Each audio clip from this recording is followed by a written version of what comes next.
E o tema que eu quero usar, um texto bíblico para começarmos nesse texto a falar sobre ele, que é em Romanos capítulo 3. Eu quero que você leia aqui o verso 23 comigo, que diz assim: todos pecaram e destituídos estão da glória de Deus. Tem uma tradução da Bíblia que eu gosto muito de estudar nela, que é essa versão de João Ferreira de Almeida atualizada. Ela nos diz assim: pois todos pecaram e carecem da glória de Deus. Diferente da primeira leitura que nós fizemos na revista e corrigida, esse texto da revista atualizada nos dá uma demonstração de carência. Nós precisamos da glória de Deus. Então, falar de pecado é um tema muito interessante para nós, porque a tendência daqueles que se tornaram crentes é achar que, pelo fato de já serem crentes, eles não têm mais preocupação de lidar com o pecado. E aí nós vamos nos apegando àqueles textos que dão a primeira visão bíblica do que é pecado, que é uma visão genérica do pecado que afeta toda a humanidade. Mas o pecado que afeta toda a humanidade, que é tratado de maneira genérica pela Bíblia, ele também se estende e tem uma implicação particular na nossa vida. Na nossa particularidade, nós também temos responsabilidades com o pecado. E eu quero que você me acompanhe em alguns textos bíblicos, duas visões a respeito do pecado. A primeira visão bíblica, que a maioria de nós já tem, é que todo o gênero humano pecou. E a gente tende a começar a falar de pecado dentro desse conhecimento da Bíblia, separado de uma reflexão interna da nossa responsabilidade, como alguma coisa com a qual a gente não tem mais que se preocupar. Pecado que a gente não tem mais que se envolver com a responsabilidade de aprimorar nossa vida, de se santificar, porque o pecado está opostamente ligado, não é diretamente. O pecado está opostamente ligado ao processo de santificação. Quando a Bíblia diz que nós devemos nos santificar, ela está falando o oposto do viver em pecado. Então a gente precisa conhecer o pecado dessa segunda visão, pecado sob nossa responsabilidade, porque o pecado, na visão geral, já foi tratado por Deus. Jesus é a propiciação pelos nossos pecados. O pecado que o mundo herdou de Adão, ele foi resolvido por Jesus Cristo, mas isso ainda implica responsabilidades pessoais. E a tendência natural, quando eu digo tendência natural, é a tendência dos homens, desconectados da visão de Deus, desconectados da visão doutrinária, desconectados da visão bíblica, é achar que o pecado foi resolvido pela cruz e a vida que eu posso viver com Cristo agora é uma vida guiada somente no campo do sentimento ou do pensamento, pelo que Deus já fez por mim na cruz. E a responsabilidade de me santificar, responsabilidade de me aprimorar, responsabilidade de fugir do pecado, acaba ficando em segundo plano. Então eu queria, a partir desse texto que nós lemos, passar por diversos outros textos dessa visão, de que o pecado é um problema que está enraizado na humanidade, apesar de Cristo já ter ido para a cruz para nos resgatar do nosso pecado. Quando João vê Jesus Cristo, lá no Evangelho de João, capítulo 1, versículo 29, João olha para Jesus andando em sua direção e ele faz a seguinte declaração: eis o Cordeiro de Deus que tira o pecado do mundo. Então essa visão bem abrangente do Cordeiro de Deus que tira o pecado do mundo nós já temos, sim ou não? Nós já carregamos essa ideia. O Cordeiro de Deus, ele tem o poder de tirar o pecado do mundo. Jesus Cristo, ele tem o poder de nos remir dos pecados. E a gente precisa olhar o que diz a palavra de Deus, aqui ainda em Romanos. Eu quero que você leia Romanos capítulo 6, versículo 23, que diz que o salário do pecado é a morte. O salário do pecado é a morte. Então o pecado traz consequências.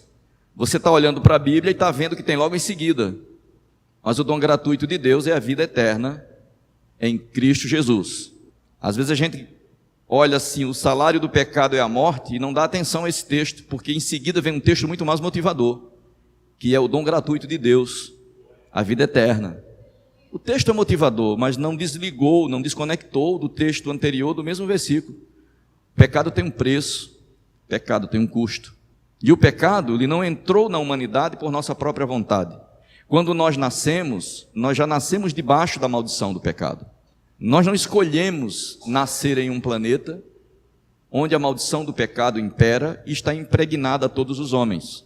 As crianças que nós achamos tão belas, brincando, já estão marcadas pelo pecado. O pecado já habita nelas. Elas nasceram com pecado. E esse pecado vai acompanhá-las durante toda a vida, e vai ser esse pecado que vai dirigir a vida delas, que vai ser senhor da vida delas, se não houver uma intervenção divina nesse processo natural que nós herdamos de Adão. Quando nós olhamos para a herança de Adão, 1 Coríntios, capítulo 15, versículo 22, a Bíblia diz que todos nós morremos em Adão. Por que a Bíblia diz lá em 1 Coríntios? Eu quero que você leia comigo lá.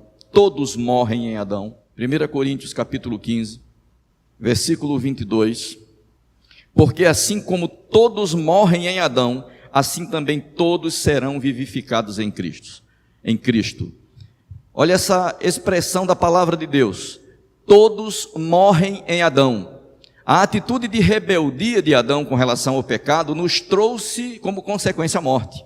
Quando a Bíblia diz que todos morrem em Adão, é porque a escolha que Adão fez de não ouvir as instruções de Deus com relação a como proceder na vida que Deus tinha dado para ele, trouxe uma consequência para toda a humanidade. Todos se tornaram mortos por causa do pecado.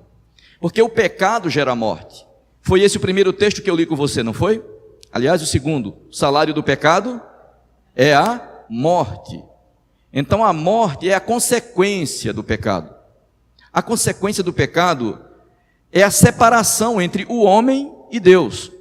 É dessa morte que nós estamos falando. Quando você olha para o Jardim do Éden, e você tem o conhecimento do que eu vou te falar agora, talvez nem seja necessário eu ler para você o que está escrito lá em Gênesis. Quando o homem cai e Deus se aproxima do homem, você começa a ver naquela relação de Deus com o homem, que Deus tinha diariamente. Na viração do dia, Deus vinha ao encontro do homem. Deus procurava o homem, porque Deus sempre quis entre nós uma proximidade que diferencia a sua criação mais elevada, que é o ser humano, das demais coisas que Ele mesmo criou. Deus queria proximidade conosco, Deus queria uma relação próxima conosco, e Deus procurava nessa relação próxima que tinha com Adão, a figura do primeiro homem, uma proximidade que foi quebrada pela desobediência. O pecado entrou na humanidade pela desobediência de Adão. A desobediência de Adão foi quebrar um princípio estabelecido por Deus. E o pecado é exatamente isso. A gente poderia definir pecado de diversas maneiras, mas a queda do homem já nos dá uma demonstração do que é o pecado. O pecado é você ter a consciência que Deus espera alguma coisa de você de uma determinada maneira, e você começa a colocar aquela instrução de Deus com relação à tua vida em questionamento. Porque foi isso que aconteceu lá no jardim. Deus tinha dado limites para que o homem vivesse. E os limites estabelecidos por Deus foram quebrados. Aliás, um limite apenas. Esse limite que Deus estabeleceu foi quebrado. O homem transgrediu a orientação de Deus e resolveu ouvir o inimigo, a serpente, como é figurada ali no texto de Gênesis. E quando o homem comete o pecado de desobedecer à vontade de Deus, a vida continua acontecendo. E aquilo nos ensina que a gente precisa ter muito cuidado, porque na maioria das vezes a nossa vida é vivida colocando a responsabilidade do pecado somente no poder restaurador, regenerador de Jesus Cristo e de sua obra na cruz do Calvário. Muitas vezes a gente só quer viver como crente isso. O pecado é real, o pecado veio à humanidade, eu não posso lutar contra o pecado, mas Jesus Cristo venceu o pecado na cruz, por isso eu posso viver a minha vida com Cristo, com todas as minhas limitações e ser salvo. E muitas vezes esse pensamento de ser salvo e viver minhas limitações é uma vida de viver flertando com o pecado. É uma vida de viver próximo demais do pecado, levando a sua vida ao risco de você não encontrar a redenção da sua alma no final da sua vida, na terra.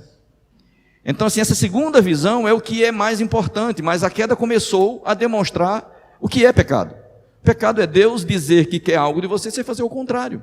Quando o homem pecou, enquanto ele não foi procurado por Deus, parecia que estava tudo normal. Aí o texto lá em Gênesis diz que na viração do dia, Deus procurou Adão e disse: onde estás? Não foi assim? E aí o que é que Adão fez? Deus procurou Adão: onde estás? Se ele procurou Adão onde estás, é porque Adão estava escondido, como de fato disse: Senhor, eu me escondi, porque eu percebi que estava nu. E aí Deus pergunta para Adão: como é que você teve essa ideia de que você estava nu? E quando a gente olha essa palavra nudez, que ali é usada como um símbolo para nos ensinar sobre estar moralmente despido, a moralidade de Adão, porque Adão confrontou um princípio estabelecido por Deus, um limite, uma demarcação. Isso fez com que houvesse um distanciamento entre Adão e Deus, aquela comunhão não existia mais. Deus chegava e Adão estava com as mesmas vestes que estava naquele dia. Só que a transgressão de Adão fez Adão ter uma sensação diferente com a presença de Deus ali. Adão ficou constrangido em estar na presença de Deus. A ideia, está nu, ele não tinha segurança de levantar os olhos para o Criador e dizer: Senhor, eu estou aqui para te entregar a minha adoração diária. Senhor, eu estou aqui para nós desfrutarmos dessa comunhão todos os dias no final da tarde. E é exatamente isso que o pecado continua fazendo conosco, queridos. O pecado tem essa força de nos fazer ter vergonha do Criador, que agora é nosso Salvador.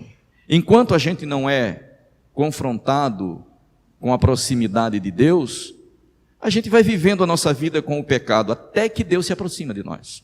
Quando a Bíblia diz, no Evangelho de João, em João capítulo 3, porque todo aquele que faz mal aborrece a luz e não vem para a luz para que as suas obras não sejam reveladas. Mas o que pratica a justiça vem para a luz, a fim de que as suas obras sejam manifestas, porque elas são feitas em Deus. Então, quando a gente vai vivendo uma vida, isso está lá em João capítulo 3, eu li o verso 20 e o verso 21. Porque todas as vezes que a gente faz algo que sabe que agrada a Deus, a gente quer que isso seja notado pelo próprio Deus. Quando a nossa vida começa a não corresponder àquelas expectativas que nós sabemos que Deus já estabeleceu para ela, nós queremos ficar escondidos de Deus. E foi isso que aconteceu com Adão. As coisas que ele fazia, ele não se sentia à vontade de ser expostas a Deus, de serem expostas a Deus. E é assim que as pessoas agem hoje. E a Bíblia diz que aqueles que fazem mal, eles não querem vir para a luz, porque o Senhor é a luz que tudo revela.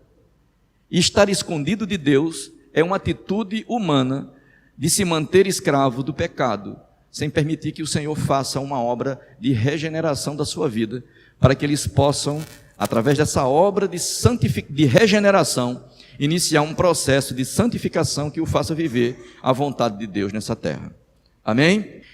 A carta de Romanos, ela fala de uma maneira bem abrangente sobre o pecado. Se a gente fosse usar os diversos textos de Romanos que fala de pecado aqui, a gente ia passar algum tempo lendo, e eu queria inicialmente só que você entendesse essa visão mais abrangente, mais geral do pecado, que você lembrasse, na verdade, porque eu acredito que todos vocês já sabem disso, mas eu queria deixar registrado de maneira clara: o pecado nos separa de Deus. Foi isso que aconteceu no Éden. Estava tudo bem entre o homem e Deus. Quando o pecado foi plantado, uma distância entre Deus e o homem foi posta. O próprio homem não se sentia mais à vontade na presença de Deus. Ele não queria mais estar perto de Deus, porque o pecado produz isso em nós. Quando nós começamos a sentir desmotivação de ler a Bíblia, quando nós começamos a sentir desmotivação de orar a Deus, quando nós começamos a sentir desmotivação de adorar ao Senhor, de vir à sua casa, de nos fortalecermos na presença dEle, isso é sinal de que o pecado está de novo ganhando força sobre a nossa vida. Eu queria que nós, com um pouco de paciência, pudéssemos enxergar isso hoje, a partir da leitura da Bíblia que nós faremos. Amém? Isaías capítulo 59, versículo 2, diz que vossas transgressões, vossos pecados encobrem seu rosto de vós, para que ele não vos ouça. A gente sabe que esse texto fala da transgressão de Israel, mas essa é a regra que a gente já viu em Gênesis. O nosso pecado nos afasta de Deus. O nosso pecado impede a nossa relação com Deus. Agora, quando a gente pensa do pecado me separar de Deus, a gente só vai conseguir avaliar a necessidade de se aproximar de Deus se a gente teve uma experiência clara com a presença de Deus, ou uma experiência clara com a consequência do pecado. Deixa eu dizer isso mais uma vez para você. Quando eu estou falando que o pecado me separa de Deus, para algumas pessoas, não tem nenhum sentido falar de se aproximar de Deus, porque elas nunca tiveram essa experiência. Nem tiveram a experiência das drásticas consequências que o pecado tem na vida de um ser humano. Nunca tiveram. Então, se não tem uma referência negativa nem positiva, falar para as pessoas que o pecado é uma barreira na relação delas com Deus, não fica uma coisa muito clara. E essa é a situação que muitos crentes modernos vivem. Porque eles vivem uma situação que não fica claro para eles, nem a parte virtuosa, que é uma experiência gloriosa com a presença de Deus, que faça ele perceber de maneira íntima e espiritual o quanto a relação com Deus é boa. Dentro desse pensamento começam a nascer igrejas que fazem com que as pessoas se acomodem com o pensamento que elas têm a respeito do que é viver para Deus.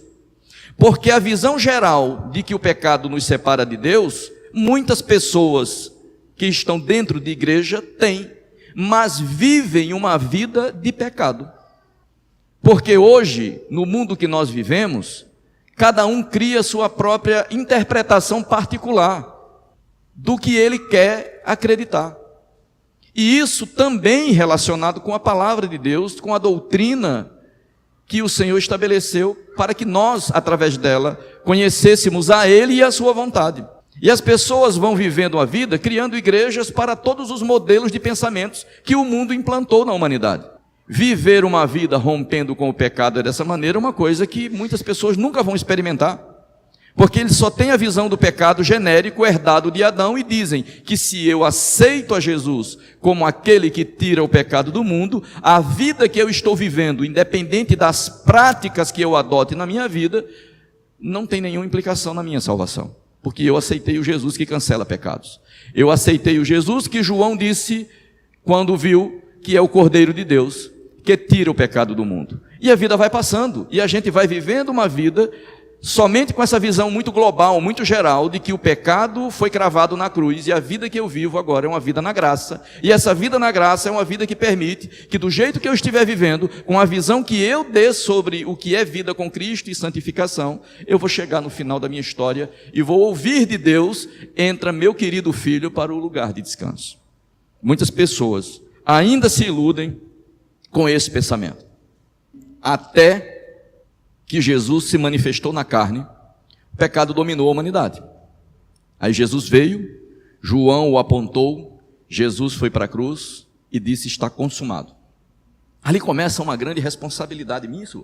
Que responsabilidade nós temos com a vida na presença de Deus? E essa é a segunda visão.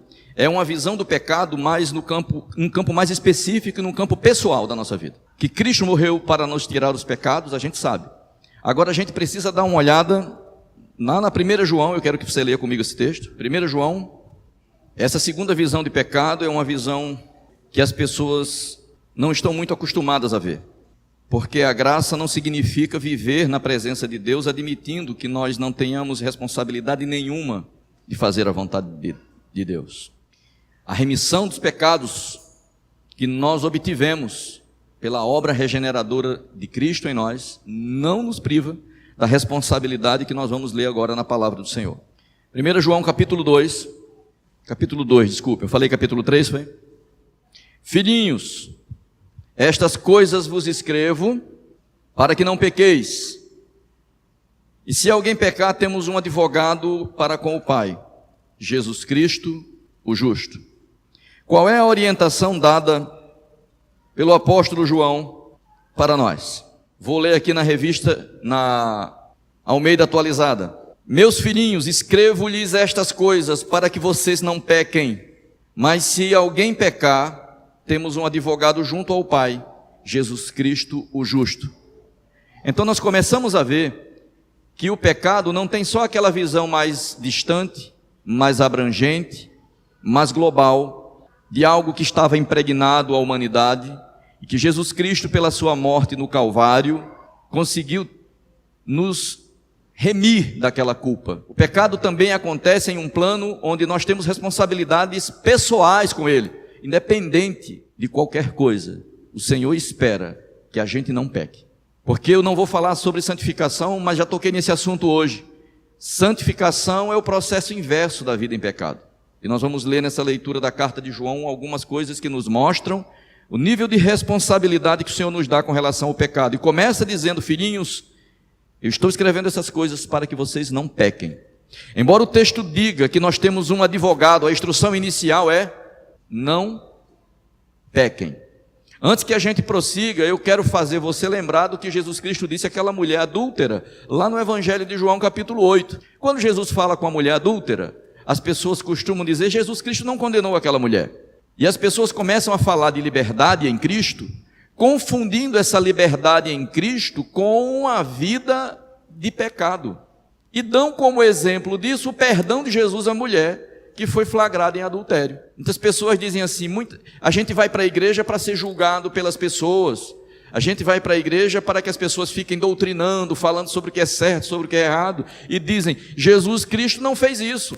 Quando os homens trouxeram a mulher pecadora para os pés de Jesus, eles disseram: Senhor, ela foi pega em pecado, e a lei de Moisés diz que ela tem que ser apedrejada. O Senhor o que é que fala? E eles dizem: Jesus Cristo disse que aquele que não tiver pecado, atire a primeira pedra. E os homens, porque tinham pecado, começaram a sair, a começar do mais velho até o mais novo. Ficou só a mulher com Jesus, a mulher pecadora com aquele que nunca cometeu pecado, o único que poderia condená-la.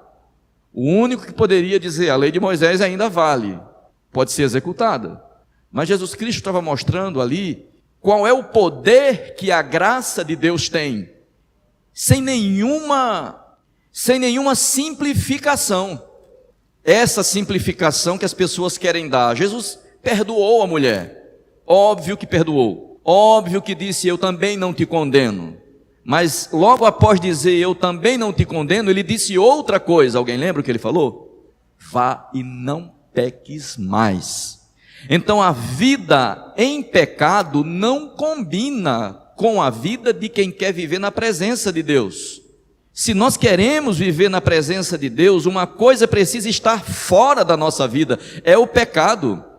E essa é uma doutrina, a doutrina do pecado, muito pouco falada na maioria das igrejas, porque isso não causa bons sentimentos em quem ouve. Como nós não temos nenhum compromisso com a mentira, apenas com a verdade, você será obrigado a de vez em quando ouvir sobre esse tema aqui. Espero que você me suporte, porque não tem como viver com Cristo e flertar com o pecado. O pecado nos separa de Deus. E o pecado que nos separa de Deus não é somente aquele de Adão. O pecado que nos separa de Deus é esse do dia a dia. João escreveu, e lá no capítulo 2 da primeira carta ele diz: filhinhos, eu escrevo essas coisas para que vocês não pequem, embora que, se vocês pecarem, temos um advogado, Jesus Cristo justo. Mas a instrução é: não pequem. E tem pessoas que já se apoiam na segunda parte do versículo, dizendo assim: temos um advogado, então isso quer dizer que eu posso pecar? Obviamente não.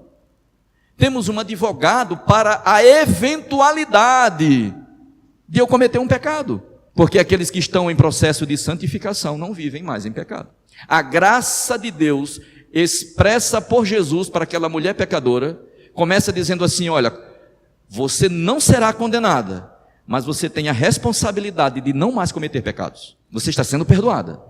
A sentença do seu pecado seria a morte. Jesus disse: eu não vou te condenar a isso, mas eu te dou a responsabilidade de viver uma vida diferente de hoje em diante. Quantos creem assim?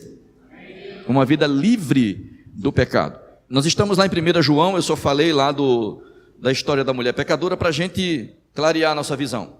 A Bíblia diz no verso 2: e ele é a propiciação pelos nossos pecados, e não somente pelos nossos, mas também pelos de todo mundo. Jesus é a propiciação dos nossos pecados. Então, quando eu olho para esse texto, Verso 3: nisto sabemos que o conhecemos. Como é que a gente sabe que alguém conhece a Jesus?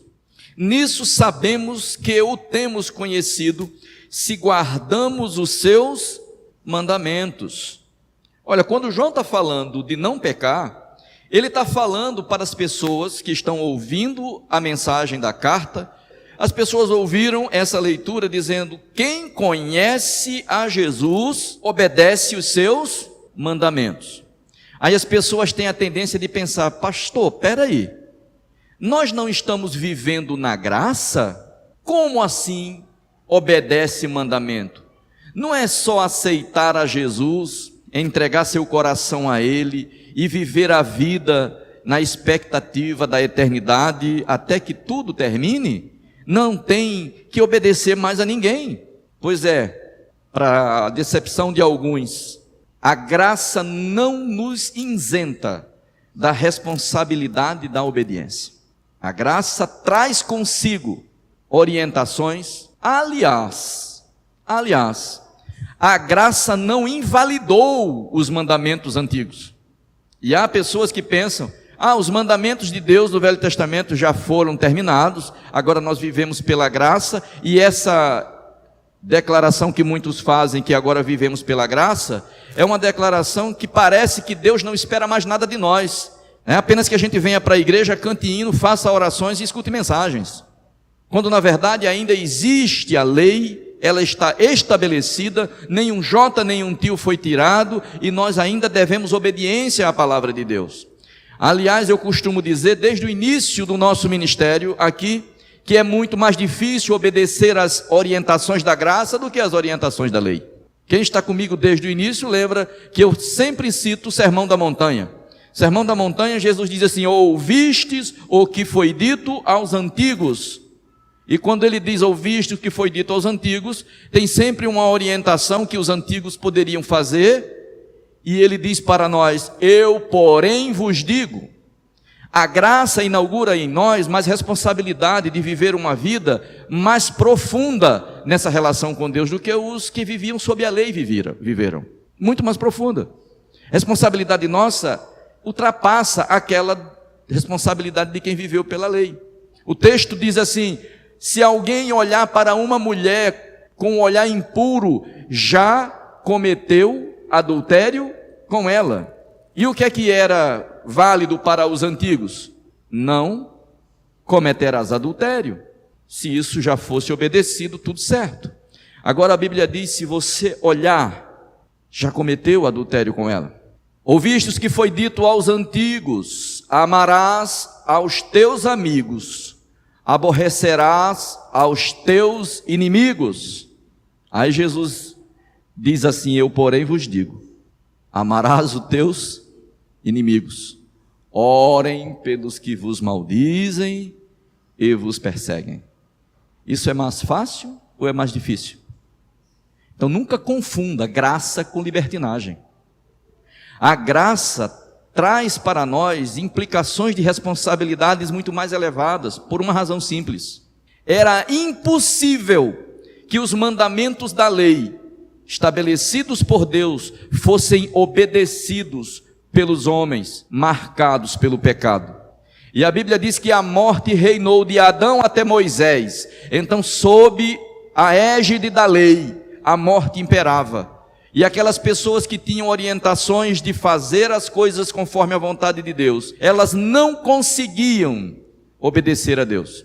A graça, entre outras coisas, é nos dar a capacidade de obedecer à vontade de Deus pela presença do Espírito Santo em nós. A gente vive com o Espírito Santo em nós. Então a nossa relação com a palavra de Deus ela é diferente da relação de Israel.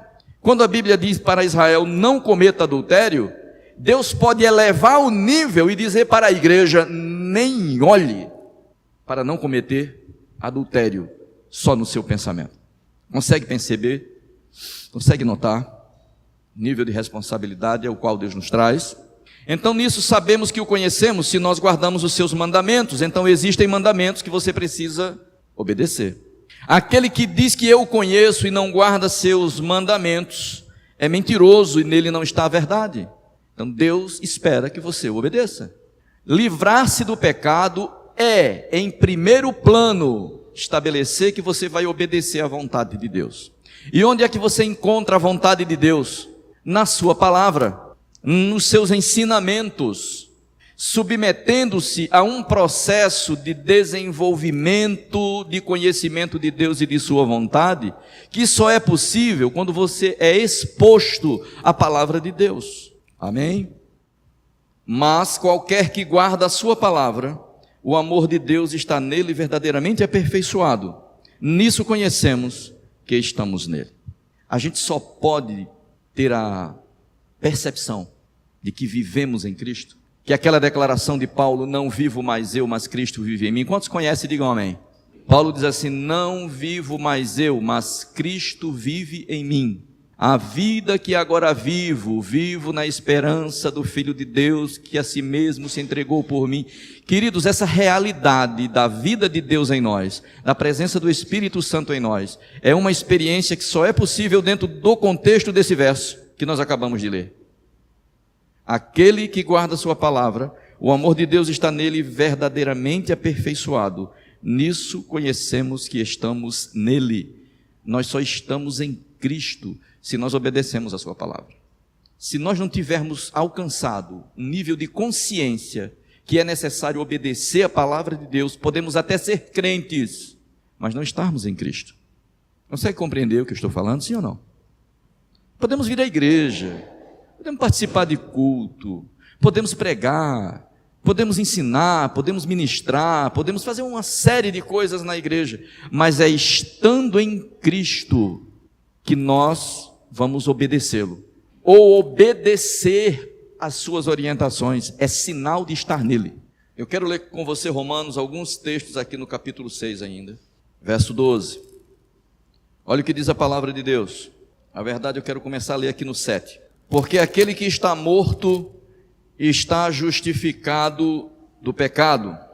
O apóstolo Paulo disse assim, não vivo mais eu, mas Cristo vive em mim.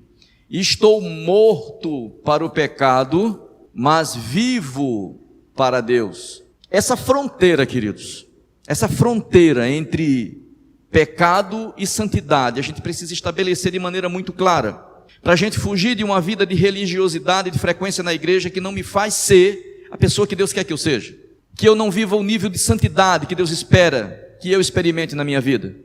E eu não estou falando de um nível de santidade que se traduz apenas numa demonstração mascarada da minha pessoa. É um nível de santidade que começa dentro de mim, pela minha maneira de me conduzir, de entender qual é a vontade de Deus para a minha vida e de que maneira eu conduzo a minha vida, para que o Senhor possa ficar satisfeito com as minhas ações nesse mundo sem esperança. Romanos capítulo 6 diz assim, porque aquele que está morto está justificado do pecado.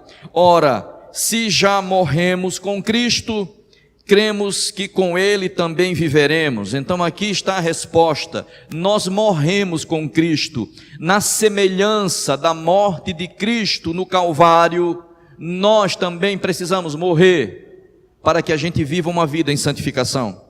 Sabendo que havendo Cristo ressuscitado dos mortos já não morre, a morte não terá domínio sobre ele, pois quanto a ter morrido de uma vez morreu para o pecado, mas quanto a viver, vive para Deus.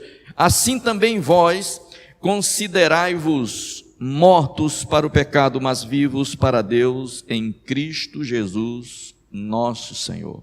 Considerai-vos. É atitude pessoal, não é? É ou não é? Como é que você se vê com relação às tentações que te conduzirão ao pecado se você não se posicionar? Essa é uma atitude que Deus espera de nós. A gente já saiu daquela primeira visão, do pecado numa visão bem distante, agora é o pecado numa visão da responsabilidade pessoal. Qual é o seu posicionamento? Você precisa se considerar morto para o pecado. Esse posicionamento é a garantia de você começar a ter chance de vencer as tentações e não pecar. Entende isso? Você precisa tomar a atitude de se ver com relação ao pecado de uma maneira diferente que a maioria se vê. É um posicionamento seu. Considere-se morto para o pecado e vivo para Deus. Tem gente que até quer se considerar vivo para Deus. e quando eu digo se considerar vivo para Deus, é que eles querem estabelecer que a relação deles com Deus está relacionada a um ativismo religioso, que leva eles a fazer coisas para Deus, a agir, mas eles não estão preocupados com a primeira parte do texto, que diz assim: com relação ao pecado, se posicione como estando morto. Se posicione como não tendo vida para o pecado. Aplique as suas energias para viver para Deus. Mas é preciso que, em contrapartida, você também se posicione para rejeitar o pecado. Verso 12. Não reine, portanto, o pecado no vosso corpo mortal, para lhes obedecerdes em suas concupiscências, nem tampouco apresenteis os vossos membros ao pecado como instrumento de iniquidade, mas apresentai-vos a Deus como vivo entre os mortos, e os vossos membros a Deus como instrumentos de justiça. Porque o pecado não terá domínio sobre vós, pois vocês não estão debaixo da lei, mas debaixo da graça. O pecado não reine. É imperativo isso. Quando a Bíblia diz assim: não reine o pecado nos vossos... Não reine, portanto, o pecado no vosso corpo mortal, é imperativo também, tudo isso é ordem. E a preocupação que eu tenho é como você e eu, como nós encaramos isso. Como é que você enxerga essa situação? Não reine o pecado é responsabilidade nossa. Isso significa que mesmo que Cristo tenha, pela cruz do Calvário, neutralizado o poder de pecado, eu posso, vivendo uma vida de crente, deixar que o pecado me domine e seguir por um caminho de religiosidade e de pecado ao mesmo tempo. Porque Deus me dá, e dá a você também, a responsabilidade de estabelecer que o pecado não pode nos dominar, e essa decisão é sua, é minha, é nossa. A decisão de dizer assim: o pecado não vai reinar sobre nós. Quando a Bíblia está mostrando essa figura de pecado não reinar sobre nós, vai mostrar uma imagem de que condição a gente está com relação a Deus e com relação ao pecado, com relação à justiça de Deus e com relação ao pecado. Porque o pecado, reinando sobre nós, ele controla e dirige a nossa vida. A maioria das pessoas ainda não conseguiram compreender a dimensão exata do que é entregar a vida a Jesus. Ainda não conseguiram compreender que entregar a vida a Jesus Cristo traz consigo a exigência de não permitir que ninguém mais mande na sua vida.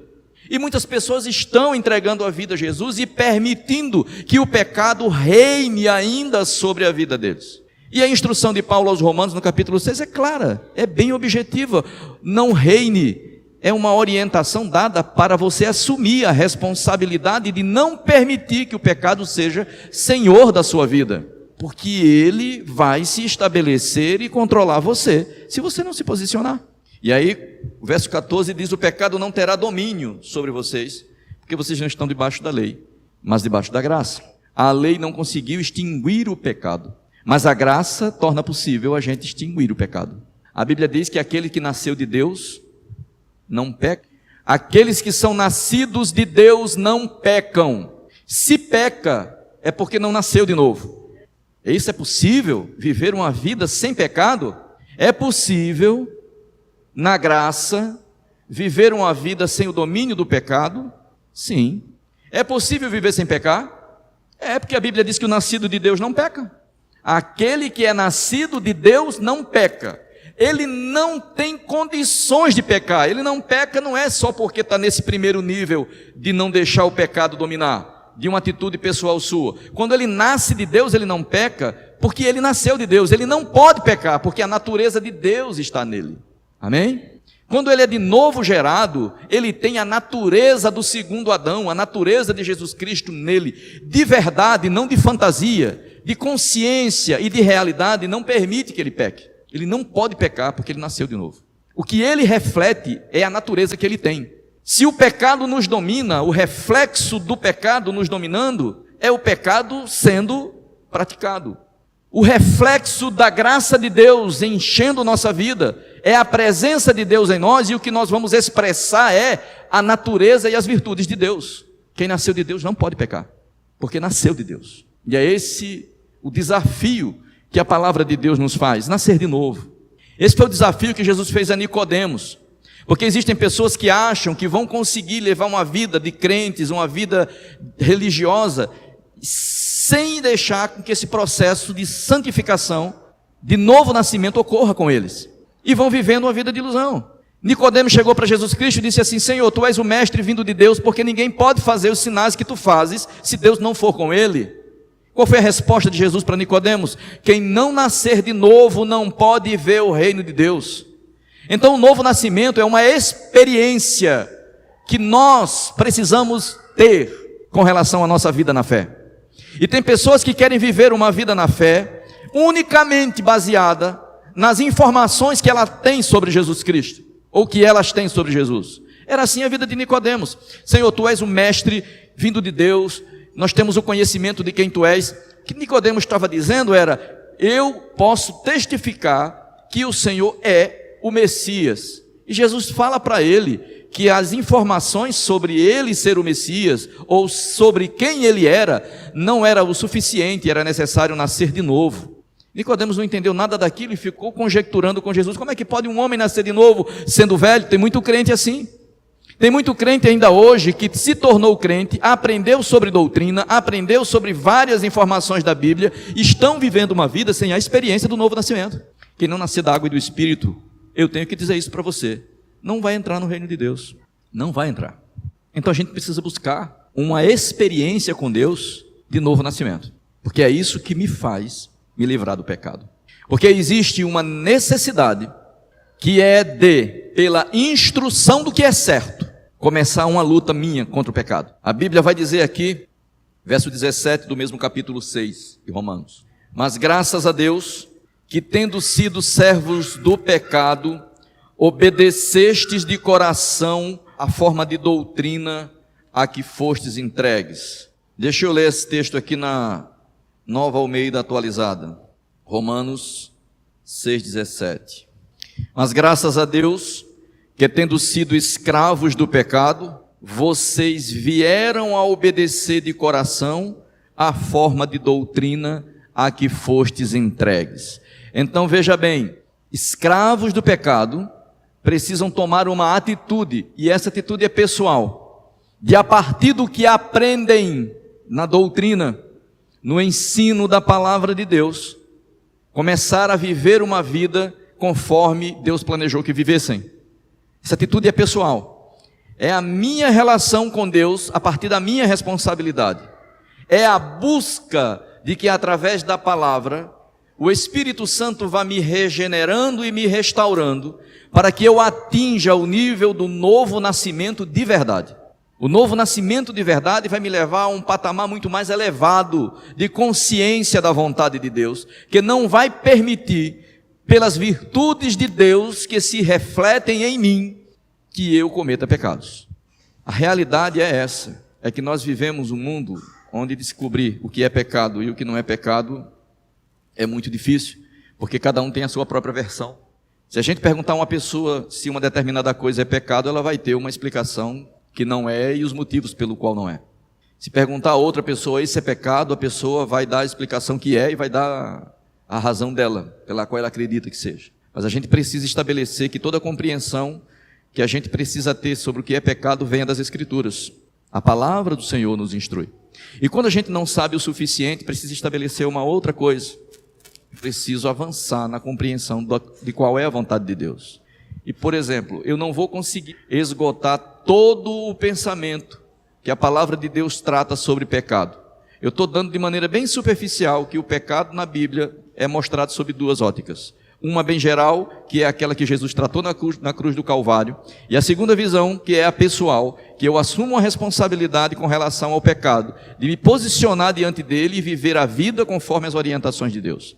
Mas isso não esgota todo o ensinamento sobre pecado. Poderíamos gastar às vezes um mês inteiro, 4, 5 encontros, para falar desse assunto. Então o que eu quero dizer para você é que o que você vai ouvir sobre pecado hoje precisa te motivar a saber mais. Precisa te motivar a ir para as Escrituras em busca de aprender mais algumas coisas sobre o que é pecado e sobre o que não é pecado. Sobre qual é a vontade de Deus relacionada à minha vida. Sobre que história é essa de que os nascidos de Deus não pecam. Porque a gente às vezes vai vivendo sem muita preocupação com isso. Terminar o capítulo 6 de Romanos para nós seguirmos, que nós já estamos caminhando para o final. Então o pecado não terá domínio sobre vós, porque vocês não estão debaixo da lei, mas debaixo da graça. Quem vive debaixo da graça pode ouvir a mensagem que a mulher pecadora ouviu. Qual foi a mensagem da mulher pecadora? Qual foi a mensagem? Não peques mais. Esse pecado para você acabou. Mas como é que eu posso viver livre do pecado? Você agora pode, porque você não está mais debaixo da lei, você está debaixo da graça. Pois que pecaremos porque não estamos debaixo da lei, mas debaixo da graça? Olha o que Paulo diz: de maneira nenhuma. Então tem que haver uma ruptura com o pecado. Graça não dá permissão para pecar. Graça traz responsabilidade de não pecar. É o contrário.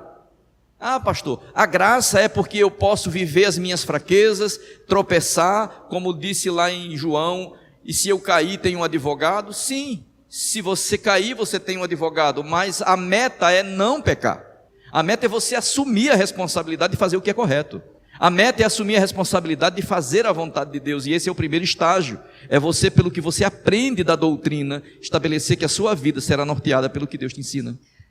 Não sabeis que a quem vos apresentardes como servo para lhes obedecer, sois servos daquele a quem obedeceis, ou vocês são servos do pecado para a morte, ou da obediência para a justiça, ou servos do pecado, ou servos da obediência.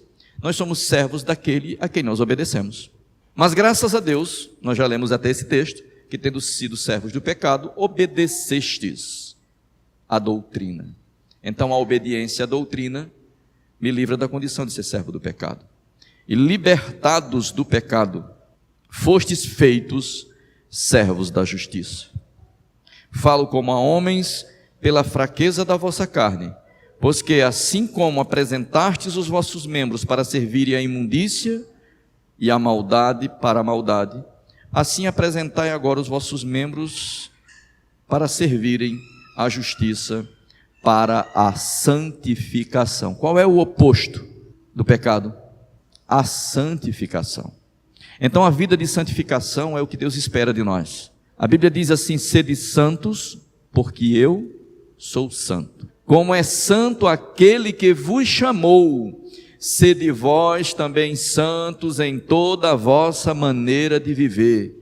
Então a santidade é o desafio desse tempo. A santidade é o desafio de viver uma vida que agrada a Deus, se livrando das raízes impregnadas do pecado que nós herdamos da decaída natureza que Adão nos deixou. Adão nos deixou essa herança de pecado. E nos livrarmos dessa raiz que nos aprisiona é o desafio pessoal que é o Senhor que nos estabeleceu. Quando a gente diz assim, se livre do pecado, não é porque nós estamos dando uma ordem humana e pessoal. Essa ordem vem da palavra de Deus para que a gente, cada um em particular, assuma esse posicionamento. O pecado não vai me dominar, porque o pecado quer dominar você. O que é que Deus diz a Caim lá no capítulo 4 de Gênesis, versículo 7? Deus diz para Caim, eu quero ler esse texto, versículo 7 diz assim: se fizer o que é certo, não é verdade que você será aceito? Mas se não fizer o que é certo, eis que o pecado está à porta, e à espera. O desejo dele será contra você, mas é necessário que você o domine. É necessário que você tenha controle. O que é que faz você controlar o pecado? É a sua consciência do que é pecado e do que não é.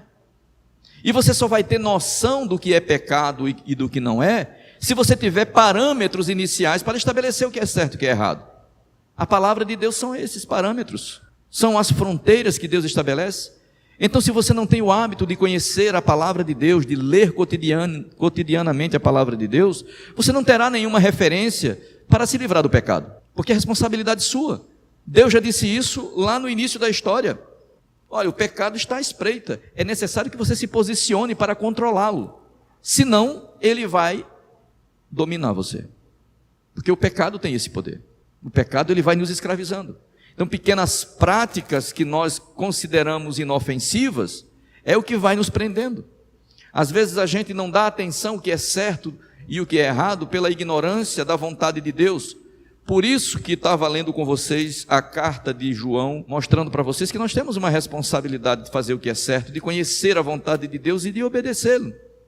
Porque se nós não tivermos consciência do que é certo, do que é errado, baseado em quê? Nós vamos pautar a nossa obediência a Deus. Você precisa conhecer a Bíblia, você precisa ler a Bíblia para conhecê-la. Você precisa gastar tempo, criar uma rotina de vida que te leve a ter contato com as Escrituras Sagradas, que é a nossa regra de fé e de prática na vida. Se você ficar somente resumindo sua vida com Deus, a seus encontros na igreja, e aí está muitas vezes sentados, estudando conosco em um momento de 1 hora, isso é muito pouco, isso é necessário, mas isso é muito pouco para definir o conhecimento de Deus que vai te livrar do pecado.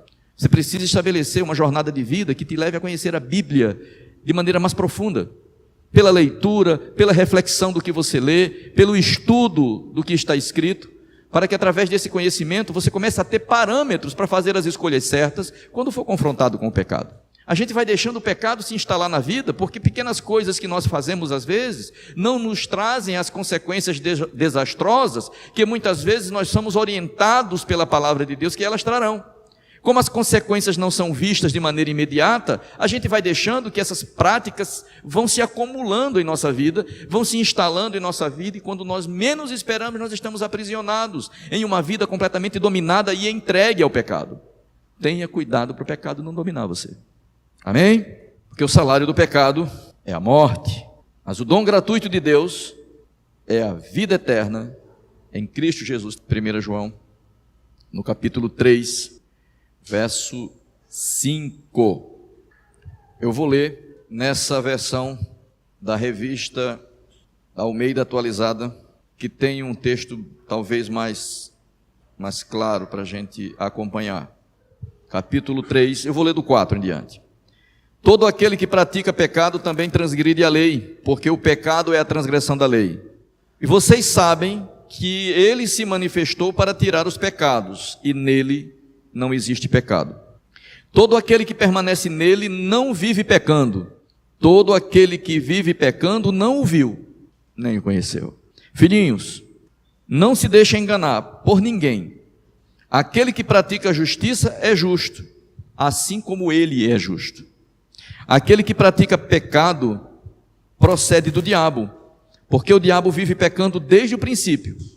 Para isso se manifestou o Filho de Deus, para destruir as obras do diabo. Todo aquele que é nascido de Deus não vive na prática do pecado, porque nele permanece a semente divina. Esse não pode viver pecando, porque é nascido de Deus. Nisto são manifestos os filhos de Deus e os filhos do diabo. Todo aquele que não pratica justiça não procede de Deus, e o mesmo vale para aquele que não ama o seu irmão. Essa versão da Bíblia, atualizada de Almeida, ela é boa para clarear a compreensão em vários aspectos. E eu vou ler mais uma vez na Revista Corrigida o que diz os últimos versos, começando no 6. Qualquer que permanece nele não peca, qualquer que peca não o viu nem o conheceu. Parece que a versão que eu li para você aqui, da Revista da Atualizada de Almeida, ela dá uma suavizada na expressão não peca, não dá? O texto da Revista Corrigida diz não peca. E diz ainda assim, filhinhos, ninguém vos engane. Quem pratica justiça é justo, assim como ele é justo. Quem comete pecado é do diabo, porque o diabo peca desde o princípio, e para isso o Filho de Deus se manifestou, para desfazer as obras do diabo. Qualquer que é nascido de Deus não comete pecado, porque a sua semente permanece nele, e não pode pecar, porque é nascido de Deus. Nisso são manifestos os filhos de Deus e os filhos do diabo. Qualquer que não pratica a justiça e não ama ao seu irmão, não nasceu de Deus. Então veja, o pecado não é uma brincadeira. A gente não pode brincar com o pecado, e eu quero deixar isso bem claro para você. Pastor, se pecarmos, temos um advogado, Jesus Cristo, o justo. Mas Hebreus também diz uma coisa: se pecarmos voluntariamente depois de termos o conhecimento da verdade, já não há mais sacrifício pelo pecado, mas uma expectação horrível e um ardor de fogo que há de consumir os desobedientes. Amém? Então o pecado não é uma brincadeira. A gente não pode achar que a graça nos permite viver uma vida qualquer. A graça de Deus nos capacita a vencer o pecado. E eu quero que esse pensamento possa achar espaço em seu coração nessa noite. e que você possa conduzir a sua vida nesse mundo, deixando que a graça te envolva cada vez mais e te capacite a viver uma vida distante do pecado. Que essa é a vontade de Deus. Vamos ficar de pé, vamos orar em nome de Jesus.